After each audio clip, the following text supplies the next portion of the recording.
કચ્છ જિલ્લામાં 15મી ઓગસ્ટના સ્વતંત્રતા દિવસની જિલ્લા કક્ષાની ઉજવણીના ભાગરૂપે મુન્દ્રા ખાતે ફૂલ ડ્રેસ રિહર્સલનું આયોજન કરવામાં આવ્યું હતું। આ પ્રસંગે જિલ્લા કલેક્ટર અનિલ રાણાવસિયાએ જણાવ્યું હતું કે દર વર્ષની જેમ આ વર્ષે પણ 15મી ઓગસ્ટના મુખ્ય કાર્યક્રમ પૂર્વે 13 ઓગસ્ટે રિહર્સલ યોજીને તમામ તૈયારીઓને આખરી ઓપ આપવામાં આવ્યો છે। રિહર્સલ દરમિયાન ધ્વજવંદન, ત્રિરંગાને સલામી, પરેડ નિરીક્ષણ તથા શાળાના બાળકો દ્વારા પ્રસ્તુત થનાર સાંસ્કૃતિક કાર્યક્રમોની ચકાસણી કરવામાં આવી હતી। આ ઉપરાંત મુખ્ય સમારોહ દરમિયાન ઉત્કૃષ્ટ અને લોકોપયોગી કામગીરી કરનારા નાગરિકો તેમજ કર્મચારીઓનું સન્માન કરવામાં આવશે।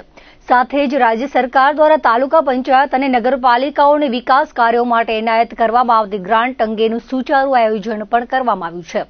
જિલ્લા કલેક્ટર શ્રીએ મુન્દ્રાવાસીઓ અને સમગ્ર કચ્છ જિલ્લાના નાગરિકોને 15મી ઓગસ્ટના આ રાષ્ટ્રીય પર્વની જિલ્લા કક્ષાની ઉજવણીમાં ઉત્સાહભેર હાજર રહેવા માટે હાર્દિક નિમંત્રણ પાઠવ્યું છે।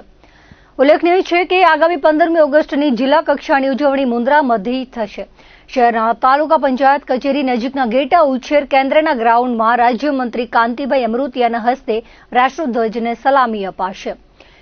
ફૂલ ડ્રેસ રિહર્સલ વખતે પશ્ચિમ કચ્છ જિલ્લા પોલીસ વડા વિકાસ સુંડા, ડીડીઓ ઉત્સવ ગૌતમ, મુન્દ્રા ડેપ્યુટી કલેક્ટર ભગીરથસિંહ ઝાલા, મુન્દ્રા વિભાગના એએસપી ગૌતમ વિવેકાનંદન, મામલતદાર કલ્પનાબેન ગોંધિયા, ટીડીઓ અનિલ ત્રિવેદી ઉપસ્થિત રહ્યા હતા। કચ્છ કલેક્ટરે ગ્રાઉન્ડમાં જ્યાં વૃક્ષારોપણ થવાનું છે એ સ્થળનું નિરીક્ષણ કર્યું હતું। જિલ્લા કક્ષાની ઉજવણી પૂર્વે શહેરની વિવિધ સરકારી ઇમારતોને રોશનીથી શણગારવામાં આવશે। આજે 13 ઓગસ્ટે અમે દર વર્ષની જેમ 15મા ઓગસ્ટના કાર્યક્રમનું રિહર્સલ રાખતા હોય છે।